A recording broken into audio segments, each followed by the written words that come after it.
Good evening, America. My name is Mark Reese, and I'm coming to you today to talk about President Biden. The world has seen the man do a yeoman's job, the best of his God-given ability. But over time, we see him deteriorate mentally, physically. He's slowing down tremendously, and it's obvious. But today he threw in the towel. He called it quits on running for 2025 race for presidency. Joe Biden finally gave it up, and he went out to say, hey, he's endorsing his vice president, Kamala Harris. I want to say she will be the first black woman to get this far in the president's race by default, because she's happened to be the vice president, the current vice president. Shirley Chisholm, she didn't get this far to go to a Democratic convention. She didn't get that far. But Kamala Harris, first black vice president, and she's up for running for president now by default since Biden threw in a towel today. But here's some breaking news reported by ABC News. Developments. First, we had the letter from the president of the United States saying that he was going to step aside in this race. Now we are seeing yet another post on social media from President Biden, because the big question after the president announced that he was going to step aside in this race was who exactly was going to step in. Mary Bruce, it seems like the president has an answer to that question on who he's endorsing here. Rachel, the president, in a tweet just announcing that he is offering his full support and endorsement for Kamala Harris to be the nominee of the party. I want to read this full message from him. He says, "My fellow Democrats, I've decided not to accept the nomination to focus all my energies on my duties as president for the remainder of my term." He says, "My very first decision as the party nominee in 2020 was to pick Kamala Harris as my vice president, and it's been the best decision I've made." He says, "Today I want to offer my full support and endorsement for Kamala to be the nominee of our party this year. Democrats," he says, "it's time to come together and beat Trump. Let's do this." As you see, Kamala, the vice president, currently is going to be the front runner for the Democratic ticket, which the DNC, the Democratic convention, is next month on the 19th, I believe, of August. But Kamala Harris is the front runner for president of the United States on the Democratic ticket, and obviously she's up against a mammoth of a man in Trump. The president has always made clear, Rachel, that he believes that Kamala Harris has what it takes to be president. He wouldn't have chosen her to be vice president if he didn't. But we have seen sort of an interesting change in the way he's talked about Kamala Harris, even in the last 2 weeks. It was just 5 days ago, I think, he was out in Las Vegas doing a big event before the NAACP, and he took on Trump, especially in the way that Trump has been reaching out to black voters. And he took on the way that Trump had once used the phrase, black jobs. And the president made this quip, this joke, not joke. He was fired back at Trump saying, "I know what a black job is. It is vice president." And he said, point blank, Kamala Harris could be president. He's galvanized his supporters, and we'll see what happens. But at the end of the day, I don't want to see any violence, Democratic or Republican. That's not even worth it. I mean, as an ex-freedom fighter, I saw bloodshed and bombing in Iraq.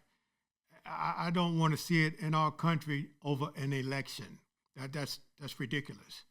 But at the end of the day, it's Trump versus Harris.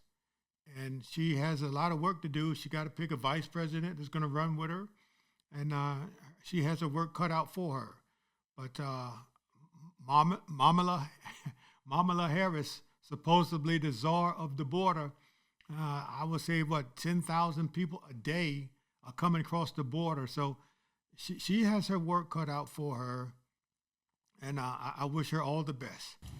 Rachel, she has been out there working the trail hard. She has been crisscrossing this country, and she has been, especially as you noted, really trying to rally those key constituencies where so much of this election is going to come down to. The Biden-Harris ticket has been very well aware that, especially among black voters, especially young black men, they are seeing signs in the polls that the support is flipping. She has been out there, trying to get their message across to the voters who will really decide this race in November. But this entire time, Rachel, she has been a very loyal soldier. She has been adamant that they were still in this to win it. She has shown zero daylight between her and the president, as the president has been, clearly taking all of this in and trying to make this decision.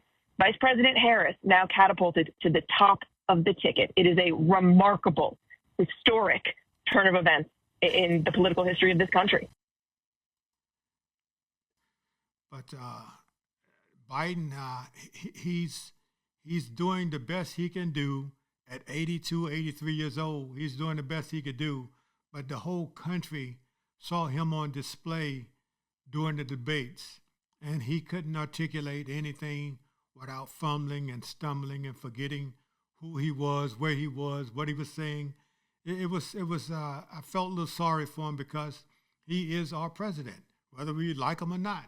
He is the president of the free world, So I just don't want to see the man look weak and feeble in front of the whole world representing the United States. I mean, after all, he is our president. He's representing us, and I know I want the best for him all the way to the end until he throws up his final salute and hand over the reins to whoever wins this election in November. And he said it in a way that made all of our ears go up and made everyone listen closely, because it is clear that he likely was thinking about what would happen if we got to this point where he had finally decided, Joe Biden decided, that he needed to step aside and step out of this race. And now he is throwing his full weight and support behind Kamala Harris. It sends a huge message, especially to this party, about where we are going now, especially with such little time left in this race. Yes, and Mary, it's not just what the president has been saying, it's also what Vice President Kamala Harris has been doing. We saw her in the days after that event really start to concentrate on rallying black voters. We know they are the bedrock of the Democratic base. What have you seen in the days following that debate, as well as the vice president really trying to concentrate in on the core of the Democratic base? But once again, Biden has thrown in the hat. He's thrown in the towel. He says he's not running any, He's given up the reins to running in this election in 2025. But he did the best he could do. And right now, these are some of the words he has to articulate based on his thoughts. Get the job done. That's a sign that I shouldn't be doing it. But there's no indication of that yet. None. Are you open to taking another physical or test before the election? I've taken 3 significant and intense neurological exams by a neurologist. In each case, as recently as February. And they say I'm in good shape. And every single day, I'm surrounded by good docs. If they think there's a problem, I promise you, or even if they don't think it's a problem, they think I should have a neurological exam again, I'll do it. But no one's suggesting that to me now. The only thing age does is help you with it, creates a little bit of wisdom if you pay attention. As you just saw and heard, he couldn't even pronounce neurologist. He had several tests, and this is just, nobody's doctors. He said he has nothing but good doctors around him. But if he had good doctors around him, they wouldn't want him to look weak and feeble and old. And it's just a process in life. I mean, hey, it's a blessing to get old. But when you're the leader of the free world, you don't want to be representing 350 million people, the Americans, and you're supposed to be the best of the best representing us, and you're old and gray and feeble, and his brain seemed like his faculties are atrophying right before the whole world. So it's a natural thing. I mean, when you're getting older, it's a natural thing, but you want to protect the president at all costs, to look strong and articulate and smart, which he was back in his day, but he's slowed down now. And it's just a process of life. So it's nothing bad, but we have too much at stake to not have the best of the best representing America. We can't afford it. The stakes are too high.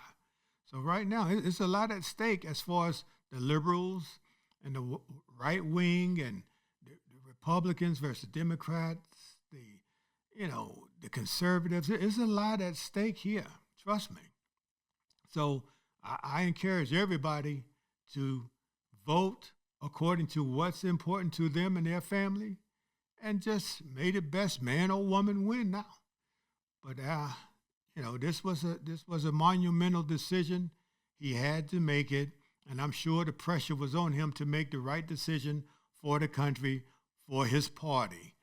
Because right now, it's not about no party, it's about the country, because there's a lot going on in the world.